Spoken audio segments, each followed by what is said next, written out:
Because at first I'm like, what are you talking about? And I looked, I'm like, oh shit, you're playing the one-eyed monster. Yeah. Oh God. Okay.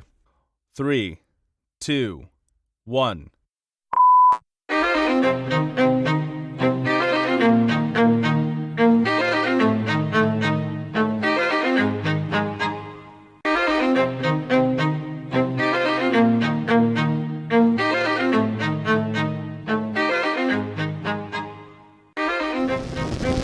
Welcome to another episode of the Politipop Podcast, the podcast where we take your favorite pop culture media and discuss the social and political themes within. I'm your co-host, Mike Booch, a.k.a. Smokabongus, and in my second seat here, as always, is my co-host, Ty. Hey, what's up? Only the clouds, Ty, and speaking of clouds, you can download your podcasts on various apps, so please make sure that whatever app you're listening to us on, you're rating and reviewing us, leaving some nice reviews, and you know what, if it's good enough, we will... We'll read it here on the podcast and give you your due. Yeah, for showing your support. And if you are listening to this on YouTube, please remember to like and subscribe to our channel. So today, in case it's any mystery, we are going to be reviewing. Now it's a Disney classic. When it came out, it probably wasn't. It was part of the new age of Disney films. But we are going to be reviewing Pocahontas. Yes, the most historically accurate film of all time.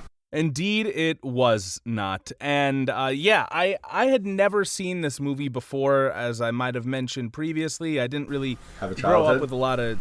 Yes, that's the short way of saying exactly what I was saying. So yes, I didn't really have a childhood or a typical one at that. So I didn't really grow up with the Disney films. Ty, have you seen this movie before reviewing it for the pod? Yes, I grew up in the Renaissance era of Disney movies, so I saw all the 90s Disney movies, and Pocahontas was one of them, so I've seen it many, many times, and I loved it as a kid. I really, really did.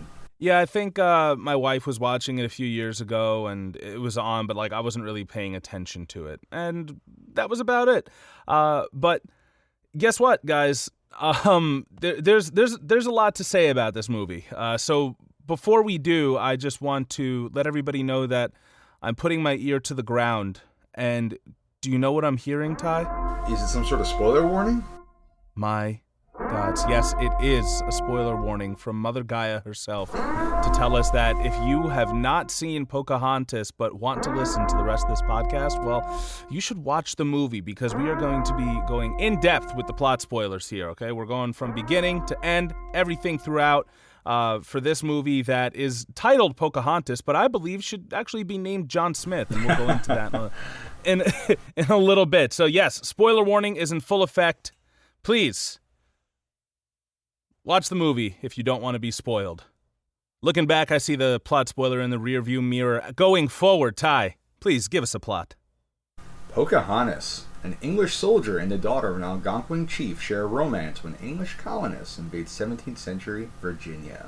And that's just as simple as the movie decides to go. It's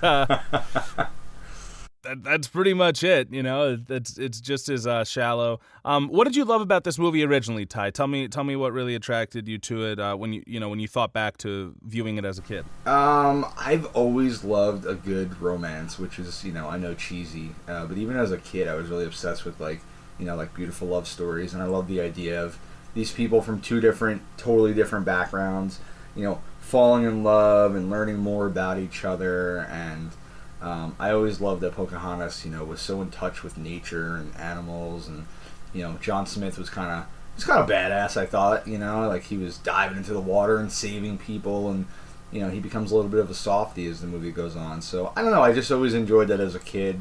The Color of the Wind is like one of the best songs probably in Disney history. It's really, really good. So yeah, that's what I enjoyed as a kid.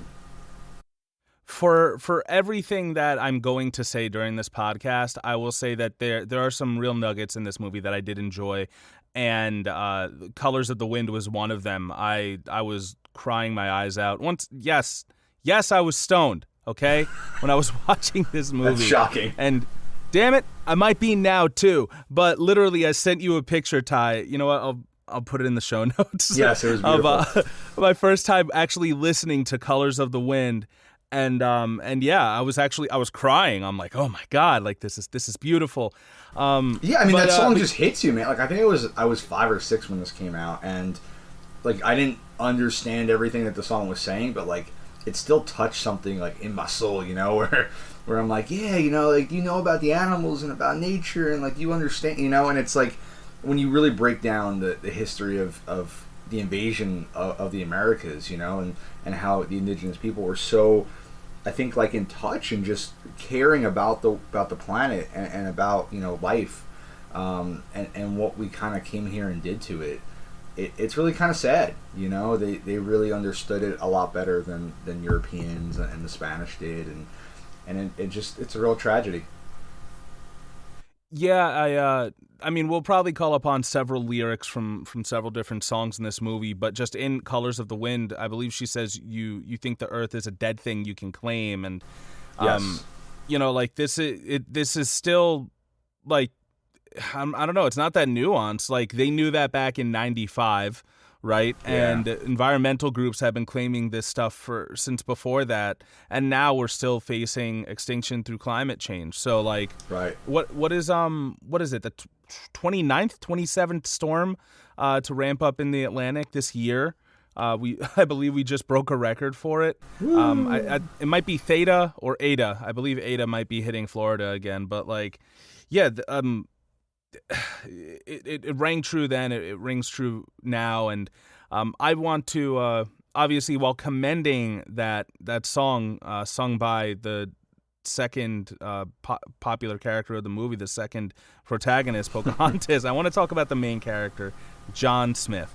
And I want to tell you why I believe John Smith is the main character of this film. Have you ever seen Princess Mononoke? I've seen it, but I was kind of young. Okay, so like it's the same thing. I didn't really appreciate it. Like I'm sure Mononoke is better. It's called No. In regards to like the main character, it's called Princess Mononoke, but the main character is Princess Shitaka, and he is the one that we follow throughout the movie. But the story really revolves around Mononoke, and I think it's the same thing with Pocahontas. So I definitely already see kind of where you're going with this, and I agree. I think the way they framed it was more from John Smith's perspective, because they're trying to go to a mainly white audience, you know, Disney movies, and I think, you know, by having Pocahontas as being like this kind of like angelic, like princess character, but you're really following John Smith's journey, it was easier to relate to for white kids like me.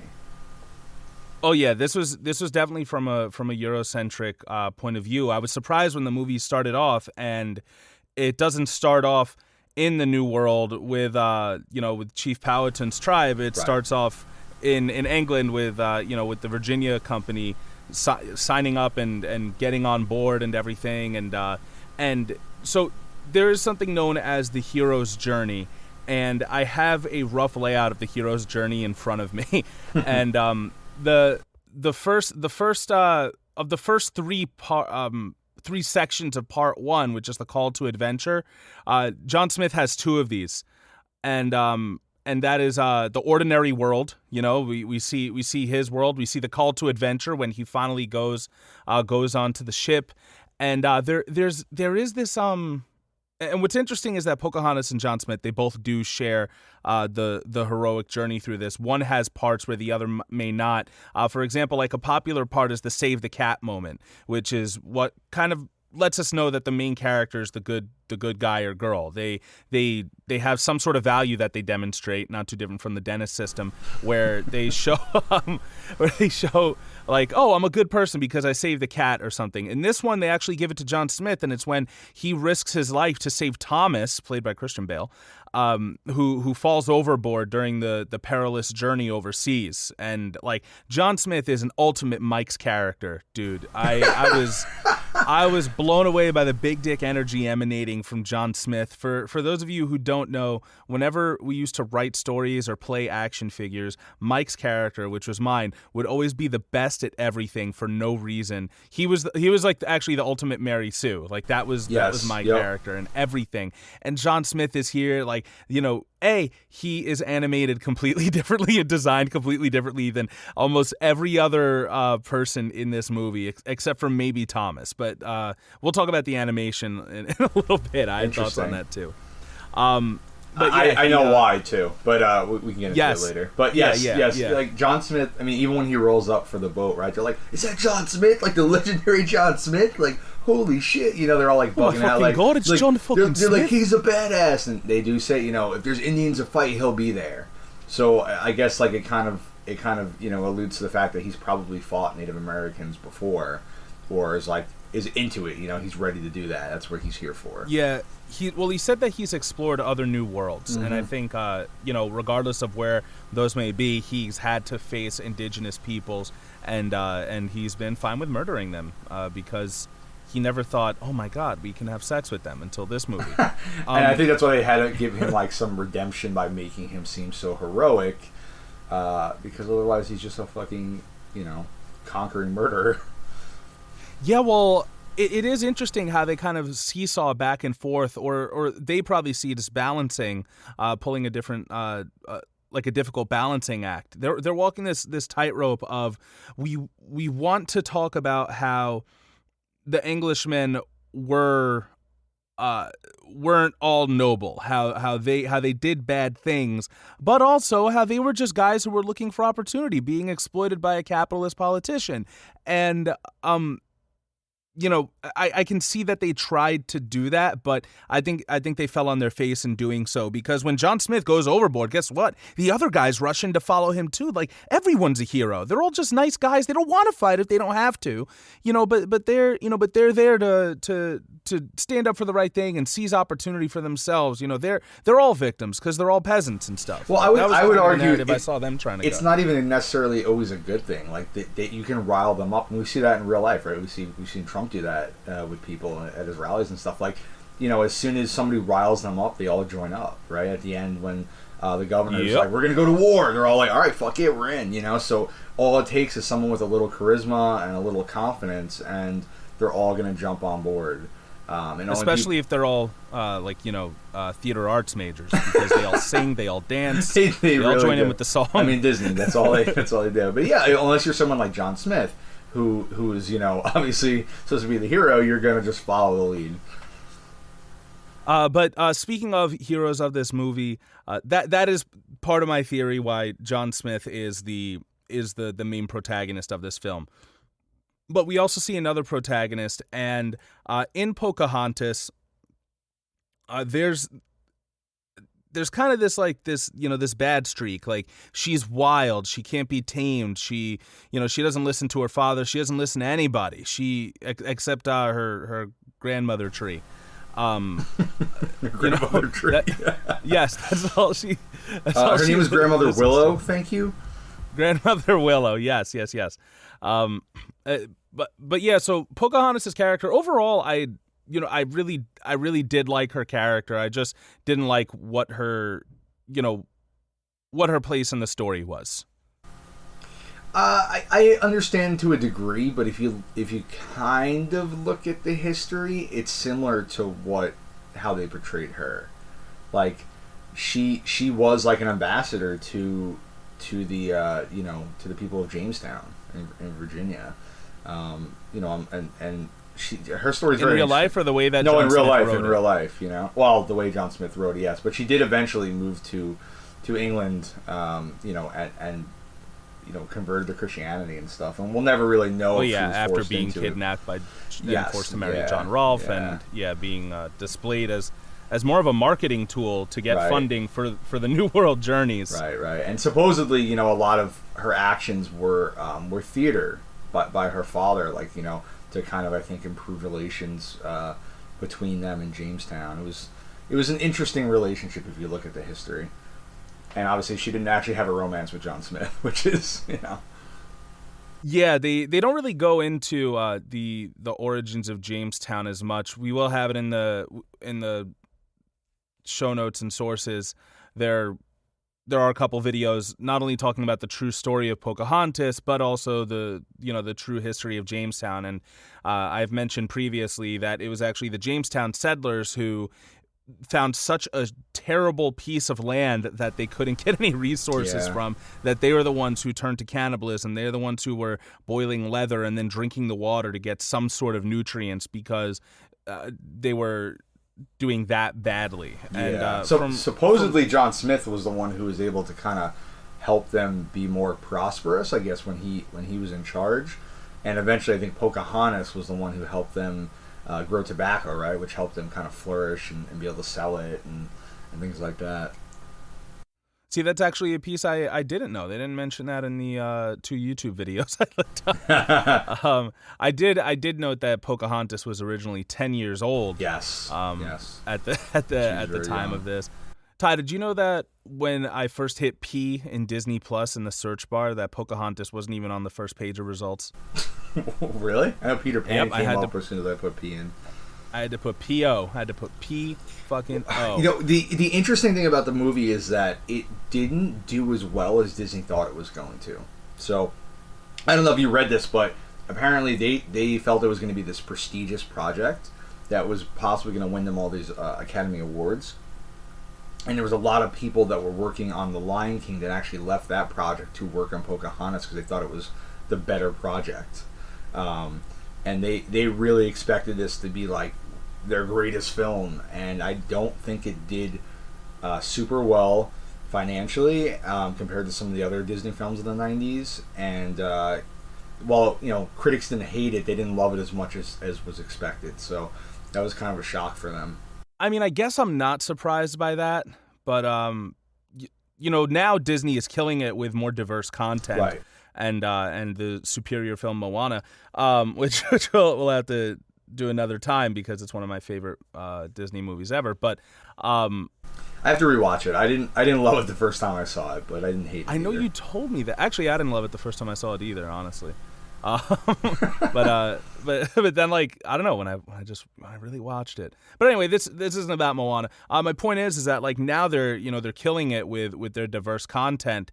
Maybe they jumped the gun a bit in the 90s, even with as much as they whitewashed this. I guess they thought that it was going to be more popular. I think it probably was on home video, though. I think that for those of you who don't really know, there are two distinct. I mean, there are a few different markets, but two of the distinct ones are how a film does, obviously globally, which is internationally and nationally, but on home video. There are specific genres that actually are still keep getting made because as terribly as they do in theaters, they actually kill it on home video. I'm not sure how it goes now with streaming necessarily. Yeah, that's definitely changed things. Yeah, but like when VHSs and DVDs were popular, there was a huge market for that. Well, they felt the need to make a sequel, even though that was straight to home video. So maybe that explains it, right there. Oh, cool. Yeah. I didn't know that I was explaining something that could actually be backed up. Yeah. Yes, I am smart. But yeah, so this was like the first Disney film, I think, to have an interracial relationship, which is,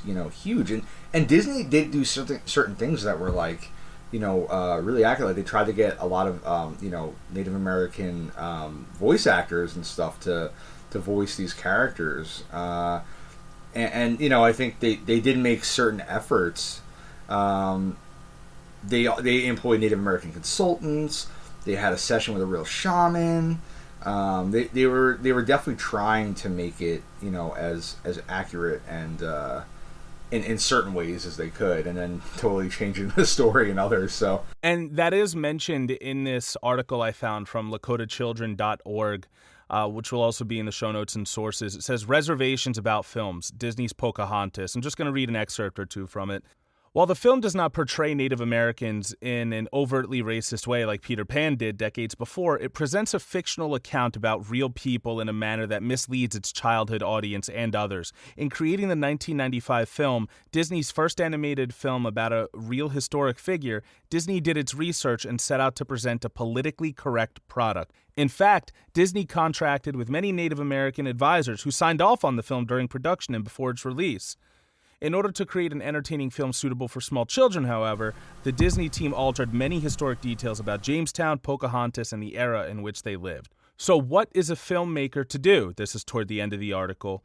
With great power comes great responsibility, and Disney's global influence vests it with a responsibility to present accurate information to the millions of children and others who inevitably will unconditionally accept the supposed historical and biographical information presented to them.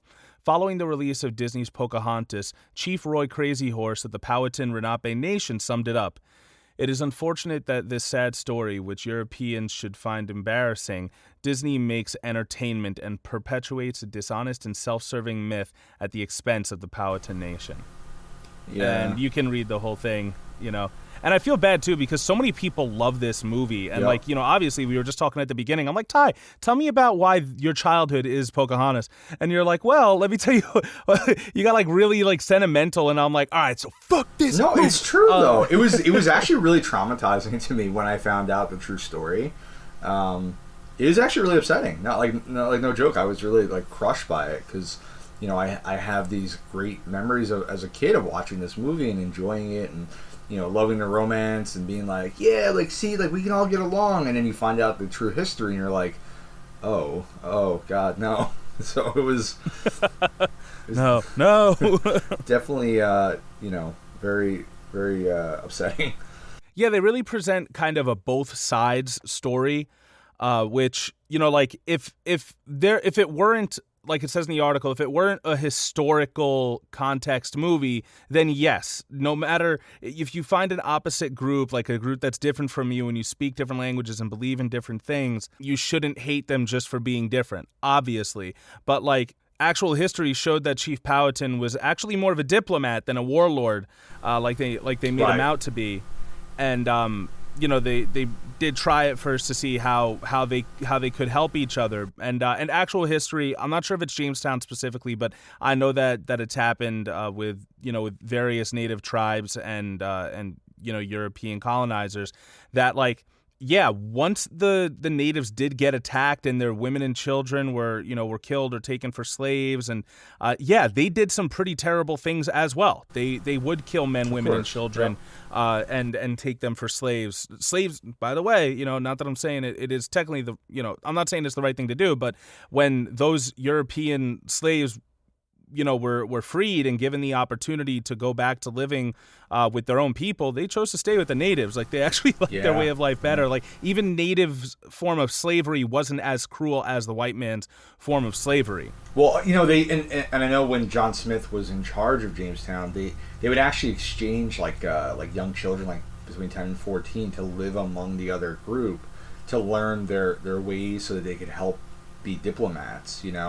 I think Thomas, who was portrayed in this film, was one of the children given to Pocahontas' people to be raised among them.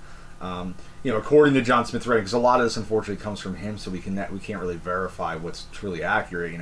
He was a diplomat. Yeah. He got along with the natives. He was friends with Pocahontas. There was no romantic interest apparently there. But once he was injured and sent back to Europe, his successor wound up kidnapping Pocahontas and.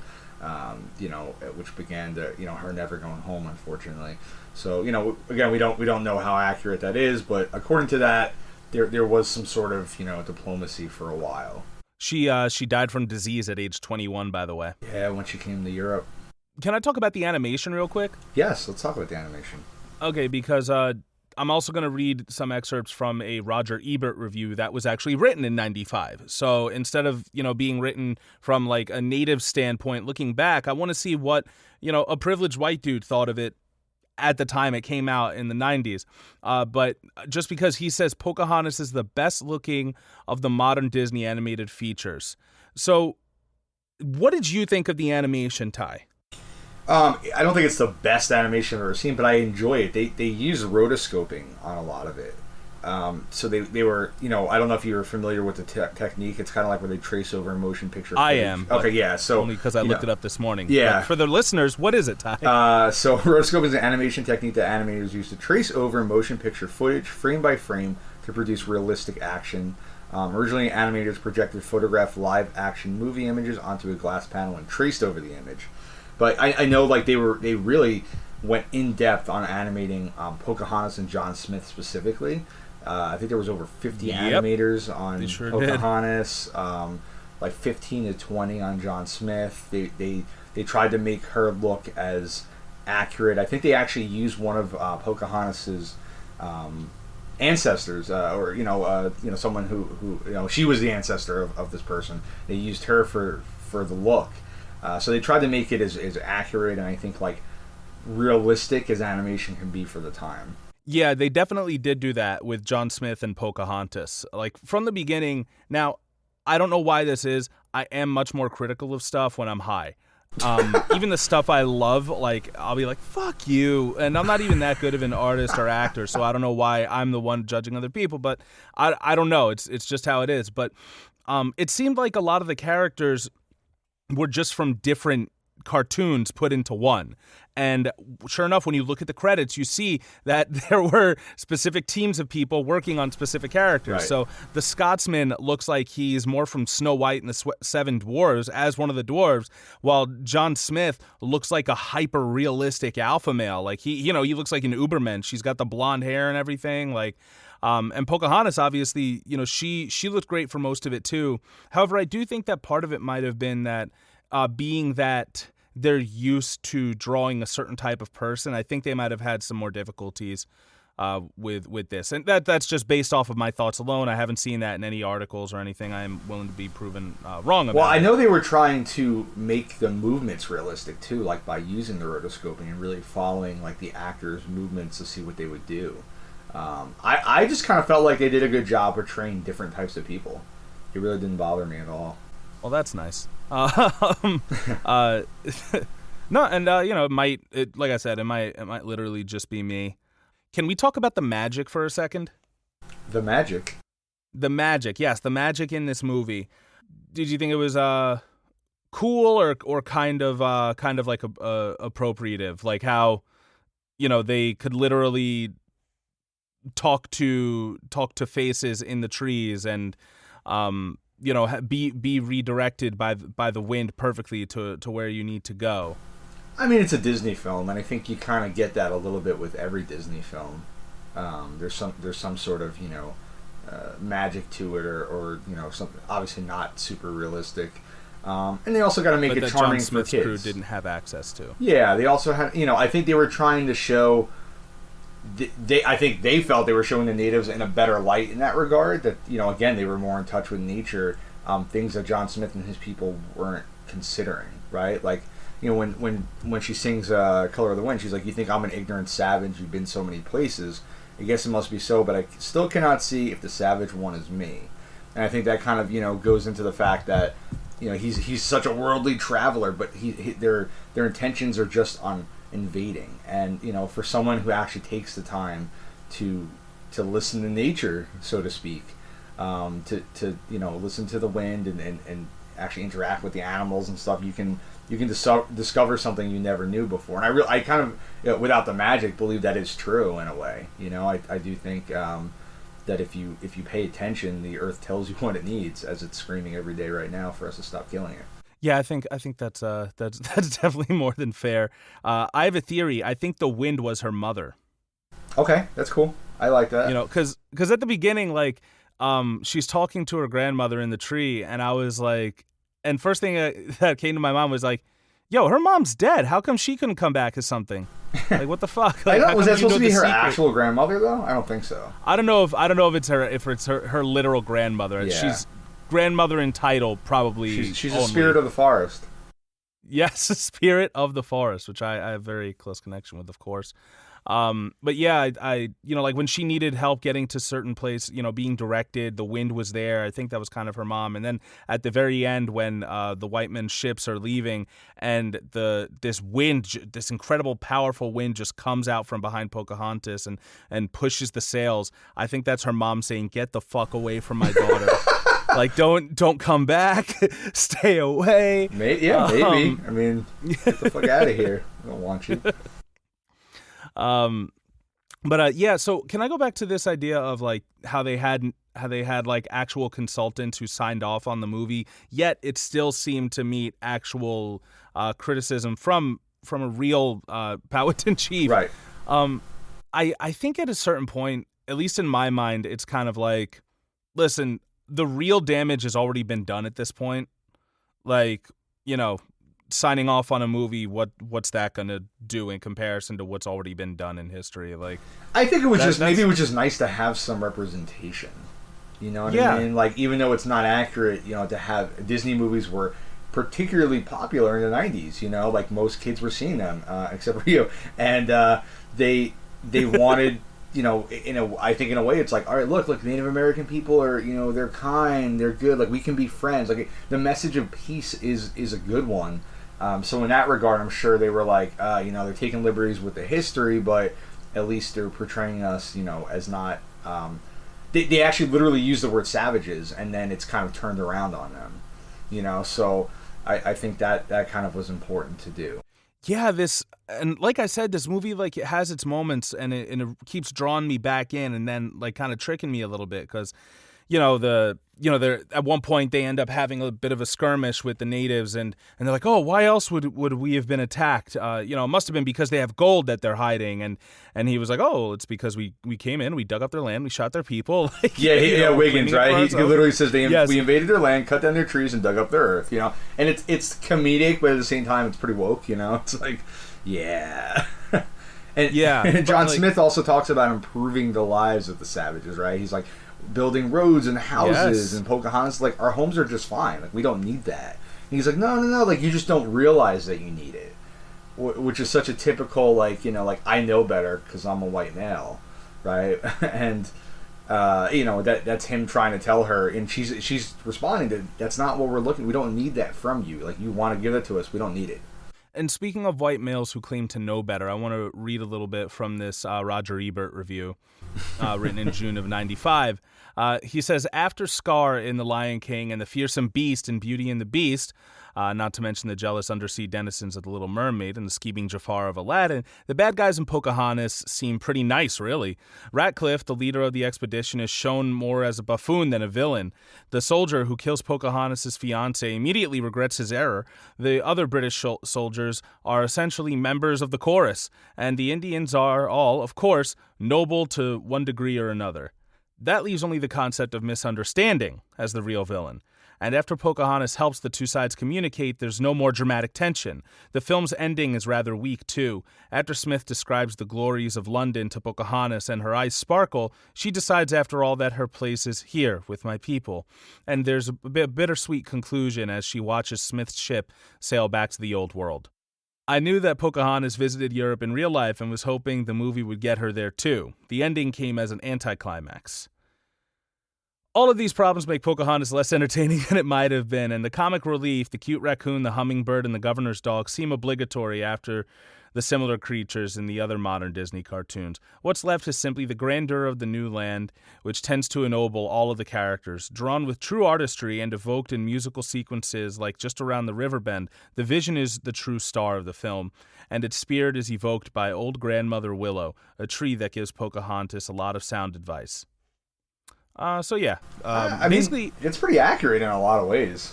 Right, for 95, like he says, like, oh, there is no villain because everybody just misunderstood each other, which, is, and it's just like they said on the Lakota website, that's kind of politically correct. Like, that's the real trouble with political correctness is, trying to find something that's going to please everybody instead of letting people see a harsh truth, because the Disney movies, they are harsh. A lot of them are based off the grim fairy tales, like, and they do have some very harsh themes in there. A lot of people get shot in this one, despite the fact that there's no blood. Right. There's always a dead mom or maybe a dead dad, but mostly a dead mom somewhere in there.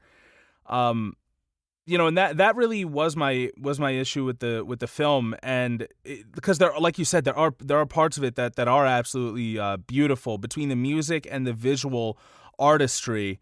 Like, I really did love how the environment was captured. Yes, I might not have, certain, characters interacting with each other might have brought me out of it because, like, just different proportions, different animation styles, whatever. But, I did still squirt a tear during this film. But, the whole idea that it was like, oh, the white people hate the Indians because they're Indian, and the Indians hate the white people because they're white. We could find a thing. And I'm like, all right, that's kind of where lost me with it a bit, which is unfortunate. We did mention that Irene Bedard, she has played Pocahontas since. She was also in last week's episode. She was in the movie Smoke Signals when she had a live action role. Yes. Yep. Do you think this inspired Mel Gibson to make Apocalypto? I don't know. I don't know if directly. Obviously, Apocalypto was many years later. But it is interesting that he directed that. Yes, remember everybody, Mel Gibson not only played John Smith, but in 2006, he said that fucking the Jews are responsible for all the wars in the world. Oh my God. He also, what did he say to his daughter exactly? He said, "You look like a fucking pig in heat, and if you get," trigger warning, sexual assault, "if you get raped by a pack of N-words, it will be your fault." I don't know if that's important to this podcast at all, but I just felt like I needed to know. That was his daughter? I thought it was his girlfriend. Oh, baby mama. Oh, no, you're right. It was his, it was his girlfriend.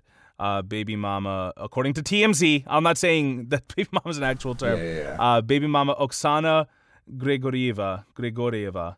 And he also called her a whore and a cunt. But so it's interesting how the mighty have fallen, because like he actually has such a soothing voice in this movie. He does. He sounds so good. It's interesting how he's an Australian actor who has to play an Englishman with an American accent. Yeah.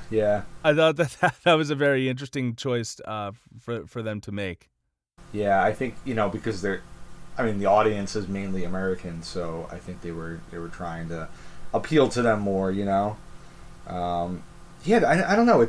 I definitely agree. I think as a kid, you don't understand the nuances, of the story and of the characters. But as you get older and you look back, and I agree with that review you read. Like Governor Ratcliffe is a pretty weak villain. Compared to a lot of other Disney villains, he just really doesn't do much. He has a couple. Yeah, because of moments. it's not like he's evil and a badass. Like he's very notably from the beginning like a coward, wealthy rich man. Like as opposed to. But he could have been more conniving than he was. Like Scar was so manipulative. Gaston was so strong and deadly, and then you come across this guy and he's just like, he hands Thomas a gun. He's like, follow him, kill some natives. Like it's just so like, okay, wow, it's not very impressive, but it's kind of like reminds me a bit of the bad guy in Tarzan, except he was a little more willing to get his hands dirty. Yes. Tarzan, actually one of the few I did catch as a kid, and I enjoy it quite a bit.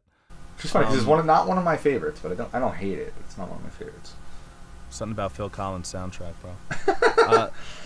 So there's also crossing the threshold after finding a mentor and helper. I'd say the mentor helper goes to Pocahontas in the heroic journey. Crossing the threshold is more of John Smith. They have a test of allies and enemies. That's kind of the both of them, I think. Obviously there's the all is lost moment, which is pretty much after Thomas shoots Pocahontas's I don't want to say, what is it? Fiance? Beholden fiance. What was his name again? Kocoum? I think it was Kocoum, right? Yeah. And then, of course, the road back in the heroes return. The heroes learn something. They get a gift to take back with them. And he gets bark from Grandmother Willow's tree. And he goes back after being injured. Apparently, these people, he's discovered how advanced these people are, but they're not advanced enough to help heal a gunshot wound. Yeah. I know that they weren't able to save Kocoum because he was shot and killed right away, pretty much. But somehow John Smith survived it. Well, yeah. What about the other guy who was shot? There was another native. Yeah, I don't think they ever really go into it. I mean, I think they were trying to heal the him. idea was, they were going for was that natives hadn't seen these kind of weapons before. They didn't understand, probably lead poisoning and things like that could occur from the musket ball going into you. So they had to bring him back to Europe. And of course, historically, John Smith does get injured in a gunpowder accident, and he does go back to Europe, and he never returns to Jamestown. So, they were trying to figure that out. And like I know you said you do feel John Smith was the hero, but in a lot of ways, if Pocahontas if she's not the brave one willing to interact with one of these settlers, then John Smith never becomes a hero, right? Because he was there to kill and invade, but he learns from her, and she kind of makes him a better person, and ultimately saves his life, which leads to him. Jake Sully. Yeah, which leads to him saving Powhatan's life and bringing peace between the two groups. So it's it was a mutual understanding between them. I would also like to point out during the Colors of the Wind song, there's a moment with two eagles that are flying. There's a very strong monogamy theme, by the way, in this whole movie. Very much you have to marry Kocoum and you have to find your beloved. And she's like, I don't know about that. In real life, Chief Powhatan had several wives. There was non-monogamy was a lot more common among native tribes. Monogamy kind of became the norm when it was introduced by Christianity and stuff. But yeah, there's these two eagles flying together, and one of them is like higher than the other one. And then when they fade into the people they represent, the lower eagle is Pocahontas, the higher eagle is John Smith. Wow. And you know what's interesting is that I feel like they didn't really think certain things out. Like again, the romance with John Smith, because they do a sequel, which is deals with her getting married and moving to England, but she marries John Rolfe, which historically she does marry. Right, but you still had that John Smith like love story kind of hanging in the balance. So I remember being really confused as a kid watching that and being like, she doesn't even wind up with John Smith. Fuck this movie. It's just like, well, that's not how it happened. It never should have happened that way. Technically, it was more accurate in the second one. Yeah, it was. Than it was in the first exactly. one. And by the way, the gunpowder accident wasn't like something cool like Guy Fawkes like. It was he was smoking too close to gunpowder. In the Adam Ruins Everything video in the show notes, they have him with a sack of gunpowder around his neck. I'm not sure if that's actually how it happened, that he blew up his own face with gunpowder, then proceeded to write a bunch of fan fiction about how he hooked up with this native woman who was actually much older, who was actually much younger than he makes her out to be. And of course, at the very end, the way that in the movie, the way that John gets injured is he's actually saving Pocahontas' father from Ratcliffe shooting him, and it really is a great message if it's taken out of all context and not based on real people. Yeah. I mean, they could have done like an original story and I think still gotten the message across, but they probably were hoping that the idea like, hey, based on true story would draw people in more. Yeah, and I do wonder, like, the question of representation. Like, do you think it did more to help? Like, is any representation better than no representation? And I know that's a very loaded question to ask, but I did want to ask you.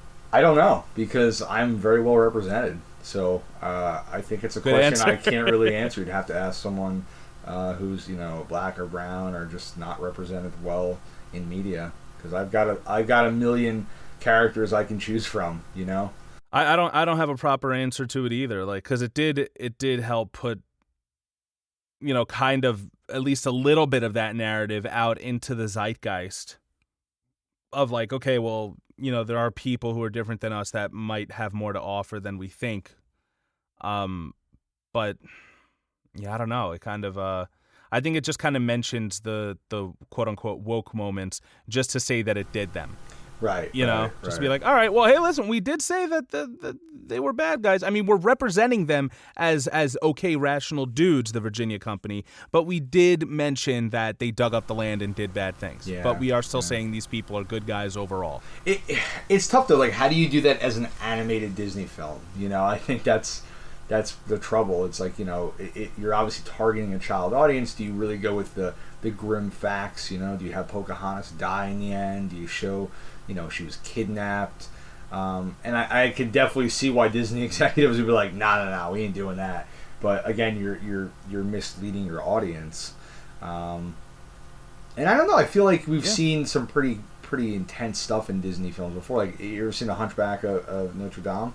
Like, there's they hate gypsies, right? That was the whole thing. They try to kill the one of the main characters, Merelda, and the guy from the church. He's very brutal and disgusting, and like he's a real villain. There's a whole class warfare thing, right? Yeah, like they really a differently abled person. They embrace that. So they probably could have done that more here. As we've seen in other Disney films. I just want to read this last bit from the LakotaChildren.org article under the "What is a filmmaker to do" section, and the writer does acknowledge exactly what you just did, Ty. Surely a film filled with bloodshed, smallpox, manifest destiny enthusiasts, complicated romantic relationships, the brutal kidnapping of a beautiful young Native woman who was coerced to convert to Christianity and marry an older man in order to gain her freedom, involving evil characters with boring names, does not provide good fodder for childhood viewing and would be difficult to depict through the spectacular Disney visuals we all know, love, and expect. I do think that, like, because they, with more of their recent films, like with Coco and everything and Moana, like they did, and even those aren't really considered recent anymore, but they're recent to me. They did do a better job by being more culturally accurate and less appropriative. But I think it goes to what we were saying when we were talking about George A. Romero in Dawn of the Dead and Night of the Living Dead, and what we were talking about with Damon Lindelof and Watchmen. I don't think it's enough to just call someone and be like, hey, you're of this race, come in and tell me if this is accurate or how you would like it. If you have creative minds in the room with you who are also culturally diverse, they'll be able to bring both that cultural perspective and the writer's perspective. And that is how you get Galen Ross shooting the gun in Dawn of the Dead. That's how you get Dwayne Jones having to fight racism in Night of the Living Dead. That's how you get accurate representations of Vietnamese people in Watchmen on HBO. Like, right. You need these people in your creative spaces. And I think that comes into, just your art benefits from having a diverse cast and crew.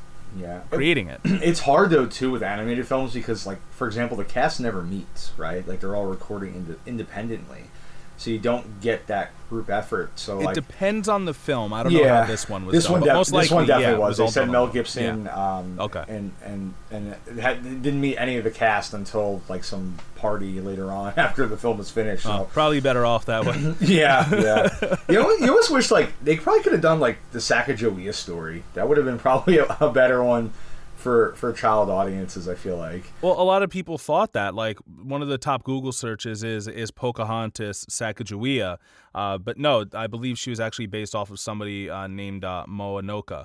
Yeah, Sacagawea is totally different. That was a Lewis and Clark expedition, you know what I mean? But that was an actual partnership between a native and European, settlers, on an expedition. So that probably could have been an easier way to portray a happier story without changing all the facts. Matawoka.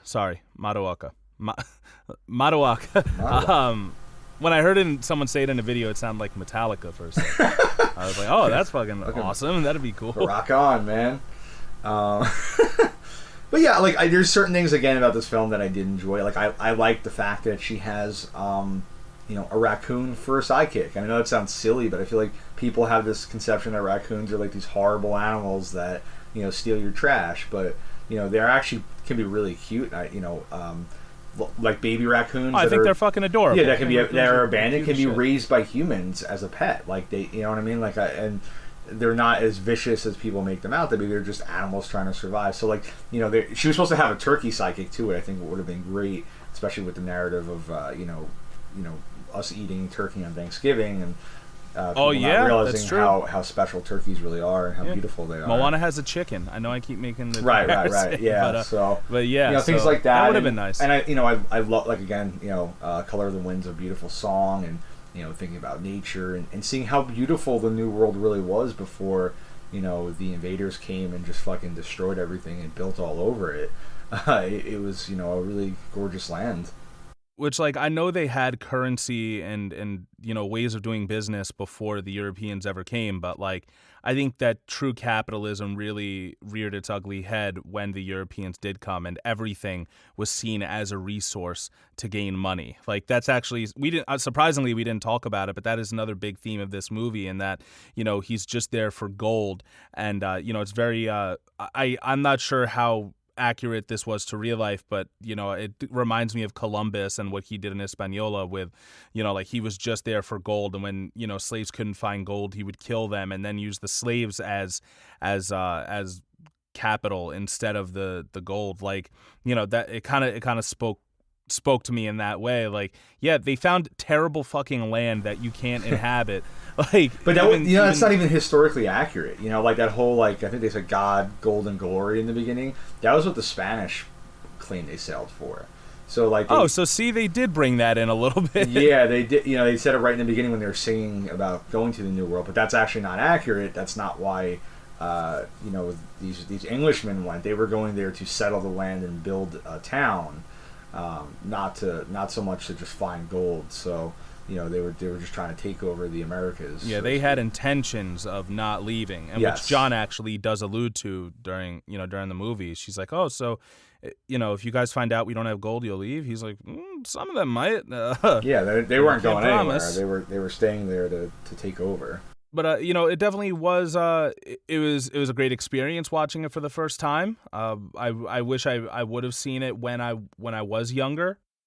Because looking at it through more of a nuanced and accurate lens is a little different now. Oh, by the way, Pocahontas just knew English in the movie. Yeah, that was weird. Everyone could just talk. That's to each what other. I meant, because, like, I mentioned magic. I forgot to bring that up. Like, she would just listen to the wind, and she was like, "Oh, I totally know English." Yeah, and apparently everybody spoke the same language. That's what I'm saying. They were all able to talk, but, like, there were times where they weren't speaking English, and they specifically noted that. But I guess they just wanted to make it simpler so that everyone could communicate in the film. Yeah, I also like this idea that I'm about to present. We didn't talk about it before, but this idea that kind of people are very much the same regardless of what era they're in, because. Mm-hmm. We had this moment where what's his name? Ratcliffe. Ratcliffe. I was gonna say Ratscat. I like Ratscat better though. Ratscat. So Governor Ratscat, he has this whole savage song, which is what he uses to kind of rally up the guys and get them ready to go and kill themselves. In their words, they say Injuns. And it kind of rings so similar to, like, a Trump rally to me. Like, there's always going to be, like, the fucking coward who's at the head but able to convince the working class that he's for them somehow and get them to do his bidding. Like, that's that totally was like, oh, this guy's so Trumpish to me. Yeah, I definitely see that. Yeah, but obviously this is before, like, that that was even a thing. So before Trump even ran. So, it's just the idea that, these are a certain type of people. Like, I think villains can be a monolith. And in this case, to say what Roger Ebert said, he was like, oh, this film lacks a good villain. In a way, this is the most accurate villain of all. Yeah. Or one of the most accurate villains, because it's not always going to be the conniving magical uncle or whatever it is. It's going to be the capitalist who's like, all right, go get some work done, for my sake, and I'm going to be the one to benefit while you're the one risking your life. I want to be richer, so we get the money. Yeah. What do you? Exactly. How different do you think this movie would be if it was made in 2020? Oh shit! It wouldn't be rotoscoped, which I by mean, the way, story-wise, rotoscoping but has been done very well. Yeah, so it would be done in CG. Irene Bedard would still play her. You know what? It was done, and they did it in Frozen too. Yeah. Well, guess what? They're doing it again. They're doing a live action Pocahontas. Supposedly is in the works. Get the Disney. fuck out of here! Yep. Wow. Which is it? Because my stomach is turning. Off mic, we talked about it. They made a New World, I think, in 2004, 2005, which was a live action version, kind of the story. Not Disney. I think it was Terrence Malick, in which Christian Bale, who plays Thomas in this animated version, played John Rolfe, the one who marries Pocahontas in that film. But yeah, so they're doing another one.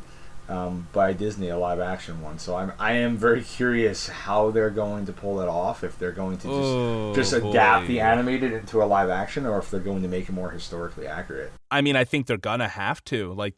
There's no way at this point you can't make it more historically accurate. Yeah. With the, just with the existence of the internet, the fans have the power, dude. We got Sonic to be Sonic. All right. That's how we're gonna push Joe Biden left. That's how we're gonna push Joe Biden left. That's what everyone keeps saying. We're gonna bring that same energy. Same energy, bro. But yeah, I don't know. My stomach turns at the thought of it, because I do think that now they would try and be more accurate, but I think there's still going to be this theme of both sides, which, it has been in just our regular culture so deadly. The theme of both sides, that if one side is facing eradication and the other side is the one eradicating them, that if both turn to violence, they're both wrong.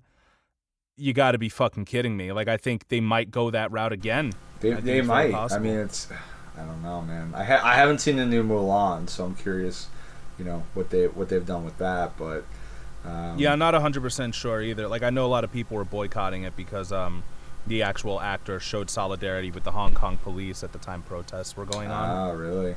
Yeah, she's a fucking bootlicker, bro. Ah, Jesus. Yeah, so a lot of people were boycotting that movie.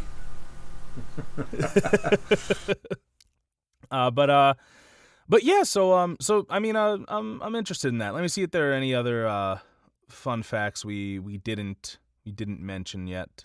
We did do a lot of talking about the real stuff. We did, because it's an animated Disney film that's an hour and 25 minutes, and it's pretty. There's not a lot to it. It's John Smith meets Pocahontas. She teaches him that they're not savages. He teaches her that people can change, and then they bring peace and fall in love, and that's pretty much the movie, So there's just not a lot to go beyond that. When you really compare it to the true story, it's significantly different, and obviously the true story is so much darker. That should have been your plot summary, bro, right there. That's right. That was it. But yeah, in the end, Smith is the one who wrote this story, and he didn't even interact with Pocahontas as much as somebody let's say John Rolfe did. So make your own distinctions. Like the movie still, but feel free to check our show notes and sources, right? Just so you see what the real stuff looks like. I forgot to mention at the beginning somehow, but I'll mention it right now. As of Friday the 13th, dun dun dun. That's right. Our Patreon has gone live, and I've added one more benefit to the Resistor tier. That is the final tier, the $9 one. I have added audio Booch. So similar to how you have audiobooks that you'd listen to, I myself am an audiobook narrator. I'm a voice talent. So I'm going to be reading different books and just putting a new chapter up of the book every week. Ooh, that's cool. Yeah, so that's what I've decided to do. Let me tell you what I'm going to be reading as our first audiobook. With the possible impending civil war or nuclear fallout, I will be reading How to Survive Anything, Anywhere, a handbook of survival skills for every scenario and environment by Chris McNabb. This was given to me by my father-in-law after I was telling him how much I enjoyed building a fire this weekend in the Catskills. So that way we could actually cook our own food and eat off of it. It was awesome. But yeah, so he gave me that, and he was like, "Here, don't tell anyone I use a book." And then he gave it to me. And so for those of you who have Audible subscriptions and stuff like that, you'll also be getting an audiobook on our Patreon. Okay, so. And, if it gets popular enough, we could start voting on which books you guys want me to read. That sounds awesome. Yeah, thanks. But on that note, I want to remind you all to listen to us and rate and review us on iTunes or wherever you get your podcasts. If you're listening to us on YouTube, please make sure you like and subscribe. You can find us on Twitter at PolitiPopPod, Instagram at PolitiPopPodcast, email us at politipopcast@gmail.com, and as always, please find our show notes and sources at politipoppodcast.wordpress.com. This week, there's a lot more specific stuff than just what we went into. If you do want to get a pretty accurate idea of how actual history was and the origins of Jamestown, even just how Jamestown got along without the native part of it, I have links to that too. And special thanks to all of you, our great listeners who are choosing to put us into your ear holes every week, and to Antonia Chava for logo design. For the Politipop podcast, I've been Mike Booch. I've been Ty. Thanks for listening. And remember, no matter what you're watching, no matter what you're reading, no matter what you're listening to, no matter what you hear or what you paint on the colors of the wind, always remember to never stop thinking, never stop learning, and read between the lines. And scene. Ooh, there we go. You're nice.